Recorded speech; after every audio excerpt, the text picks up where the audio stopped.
Un scandale de plus. Une énième forfaiture dans cette si longue et tumultueuse histoire quasi intarissable de l'usurpation d'identité nationale au Sénégal. La police de Ziguinchor, au cours d'un contrôle banal, moo arrêté benn ressortissant guinéen fekk ci moom ñaari carte d'identité bu Guinée ak bu Sénégal yoo xam ni lu weesu photo bi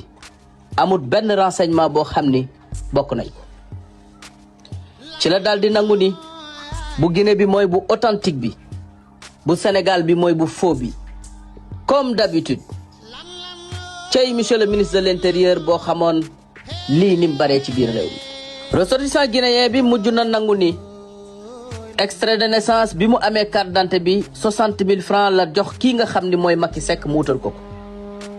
xamle na tamit ni am na certificat de nationalité boo xam ni tribunal bu Guédiawaye moo ko jox gannaaw ba mu joxee Macky Seck moomu 80 000 francs ngir mu wutal ko bi police defee réquisition au niveau du centre d'état civil de Guédiawaye pour xool ndax extrait de naissance bi bu baax la tontu nañ ko ni ko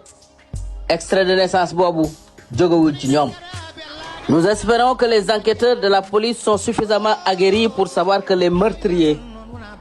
n'avouent jamais leur crime au premier abord. La suite de l'histoire va nous montrer que Macky Seck était loin d'agir seul et qu'il était de connivence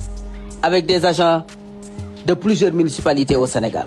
Macky Seck nangu na ni moom moo ko defal extrait de naissance bi mu amee carte d'identité ak certificat de nationalité te mi ngi ko jaaree ci kii ñuy wax Adama Sané daan liggéey ci mairie bu Boune en complicité avec ku ñuy wax Meng ci lu ñu wax ñoom daan liggéey ci mairie bu Guédiawaye ginnaaw bi policiers yi saytoo portable kii nga xam ni mooy Macky Seck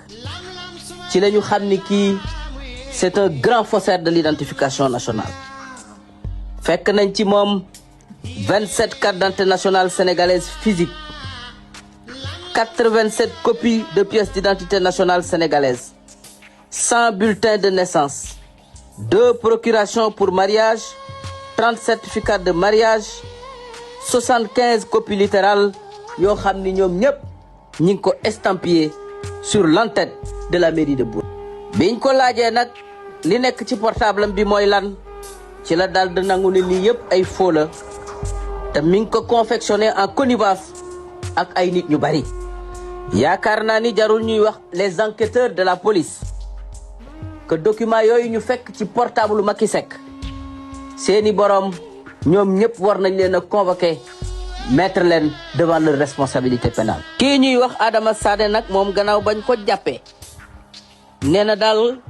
par négligence ci la document yu frauduleux yi nga xam ni moom tamit fekk nañ ko ci moom ci la nekk ci loxoom gannaaw bañ ko dàqee ca mairie Boune boobu nga xam ni fa la daan liggéey. ñuy remercier nag le journal Libération bi nga xam ni ils sont téméraires et très regardants vis-à-vis de ce qui se passe au niveau de l'usurpation de l'identité nationale. ñuy woo nag kilifa yi en particulier le ministre de l'Intérieur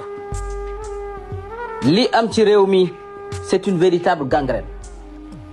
La finalité de l'usurpation de nos extraits de naissance carte d'identité la ñuy wut ak passeport lan lañ koy doyee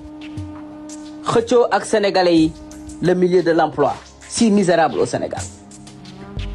lan lañ koy doyee def examen au concours dugg ci administration sénégalaise lan lañ koy doyee bindu ci fichier électoral bi bu ëllëgee ñuy laaj seen wàll ci réew mi lan lañ koy doyee wut passeport tukki ci turu réew mi carte d'identité Sénégal bu doon ab jigéen mënees na koo méngale akuk caga ngeen baal ma ci wax ji ku ñëw sëy ak moom ngay mauritanien di Guinée-Bissau di gambien di français di libanais ñii di waa Guinée-Conakry nag moom carte d'identité Sénégal mooy seen plat préféré. kon monsieur le ministre Maître Bamba Cissé parmi les missions yi nga xam ni moom nga war a taxawee ci ministère de l'Intérieur la lutte contre l'usurpation de l'identité nationale est une priorité absolue au Sénégal. La porosité bi am ci système bi war nañ ko combattre war nañu xool bu baax a baax ce qui se passe au niveau des centres d'enrôlement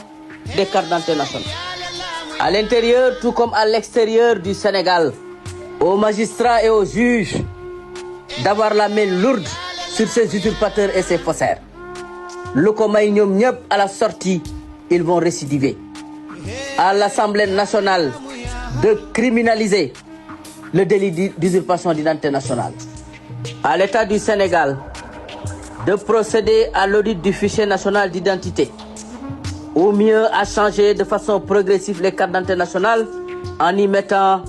toute la sécurité nécessaire pour nous parer contre ces criminels qui menacent la sécurité du Sénégal. ñoo ngi leen di gërëm di leen sant.